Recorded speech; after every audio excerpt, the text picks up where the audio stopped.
Saya di Jogja berteman banyak para profesor, para dokter, termasuk akademisi sosial yang mungkin pernah di mana-mana. Pernah tanya saya begini, Pak Bahak, kenapa Anda baca kitabnya referensinya luas kok tetap NU katanya. Terus saya bilang, problemnya apa sebagai NU? Biasanya terus mereka mengutip sekian makalah. Kebetulan makalah itu provokatif dan siapapun yang baca makalah itu pasti menjadi NU, tak jamin ya. Kalau di Jogja misalnya di satu penerbitan, saya termasuk di dalamnya, itu pernah diperbandingkan kitabnya Said Muhammad Mafahim Yajibu An-Sohah dengan kitabnya Bin Bas, judulnya Hadihi Mafahimuna. Biasanya kitab-kitab terjemahan Wahabi itu memang cukup provokatif dan dengan narasi yang memang siapapun yang nggak pernah mondok pasti tertarik. Misalnya begini, cerita bid'ah misalnya, Iyyakum wa muhdatsatil umur fa inna kulla bid'atin dhalalah wa kulla dhalalatin finnar, misalnya gitu. Wa kulla muhdatsatin bid'ah wa kulla bid'atin dhalalah wa kulla dhalalatin finnar.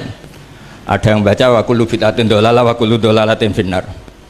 Terus beliau meneruskannya begini, kata Bin Bas, hadza huwa Rasulullah hakama bi annal bid'ah kullaha dolalah. Terus diteruskan wajar as-Syafi'i faqasama ila hasanatin wa dolalatin wa sayyi'atin. Jadi dengan narasi seperti itu tuh orang itu tahu bahwa Syafi'i itu kurang ajar tenan gitu, kira-kira gitu. Jadi dia ini Rasulullah yang mengatakan semua bid'ah ini dolalah, tapi Syafi'i lancang dengan membagi ada dolalah, ada sayyi'ah, ada hasanah, ada sayyi'ah. Ini aneh katanya. Wong Rasulullah yang nabi saja bilang satu semuanya dolalah, kok dia bilang dua gitu. Diredaksikan Jaro'a, kira-kira makna sedannya yang lama atau berani, sehingga orang mesti tanya kenapa sih tidak ikut Rasulullah saja.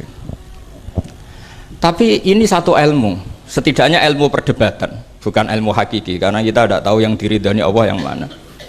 Tapi kemudian Said Muhammad dalam kitab Abu Abdul Faros, juga dalam kitab-kitab beliau menyanggah itu dengan mengatakan jika makna bid'ah adalah yang nggak pernah dilakukan Rasulullah, itu salah besar. Terus beliau cerita sekian hal, termasuk yang diceritakan adalah ada seorang sahabat ketika sholat dengan Rasulullah tidak pakai doa mainstream, yaitu ketika i'tidal sahabat tadi bilang alhamdulillah hamdan katsiran thayyiban mubarakan fih. Setelah itu setelah Nabi habis sholat tanya ayyukumul qail, siapa tadi yang melafadzkan itu? Semua sahabat diam karena takut disalahkan. Tapi apa yang dikatakan Nabi?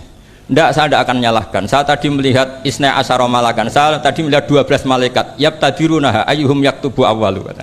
Semuanya itu bergegas siapa yang nulis awal. Terus kata sahabat tadi, ha anadha ya Rasulullah.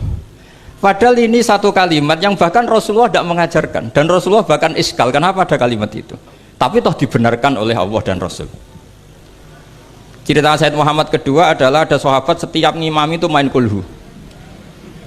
Wah, ngimami apa saja main kulhu. Singkat cerita makmumnya itu gerutu, ini orang kok main kulhu terus ini. Setelah dilaporkan ke Rasulullah, ditanya sama Rasulullah, kenapa kamu main kulhu ini? Dilaporkan ke saya.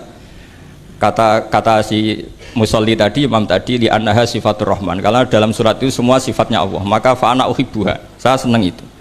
Apa kata Rasulullah? Saya disuruh bilang Allah ke kamu bahwa Allah mencintai kamu karena kamu mencintai kulhu. Terus keterusan sampai sekarang itu orang-orang NU baca kulhu terus itu, karena sekali baca idza samsu kuwirat mesti keponting gitu.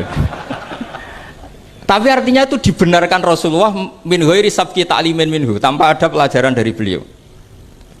Runtuhlah teori bid'ah bahwa bid'ah adalah semua yang nggak pernah dilakukan Nabi, diajarkan Nabi. Nyatanya beberapa kali Nabi membenarkan sesuatu yang belum pernah diajarkan oleh beliau. Masalahnya adalah tidak semua orang baca kitabnya Said Muhammad atau baca tidak paham. Nah, sementara kitab Hadihi Mafahimuna itu diterbitkan secara masif oleh pemerintahan Arab Saudi dan ada terjemahnya lagi, sehingga yang nggak bisa Arabnya bisa terjemahnya. Dengan narasi tadi bahwa Imam Syafi'i dibenturkan Rasulullah itu kan mesti kalah. Redaksinya itu Jaro'a itu wani pakai hamzah. Kedua, saya ingin cerita dan saya tidak bosan-bosan cerita ini sampai mati, saya tidak akan bosan-bosan. Ada kemandirian al-hujjatul balighah dalam diri kita sebagai ahli sunnah. Begini misalnya, kalimat la ilaha illallah adalah kalimat yang orang kafir 80 tahun saja kalau melafadzkan itu menjadi soro mukminan. Lah ini kita tahlil yang sudah muslim hanya karena kalimat thayyibah justru menjadi kafir. Ini kan madzhab aneh. yang kafir puluhan tahun iyan tahu yukfar lahum maqad salab bihadil kalimah. Ini kita karena tahlilan sampai nyekel patok menjadi kafir juga karena la ilaha illallah. Ini aneh.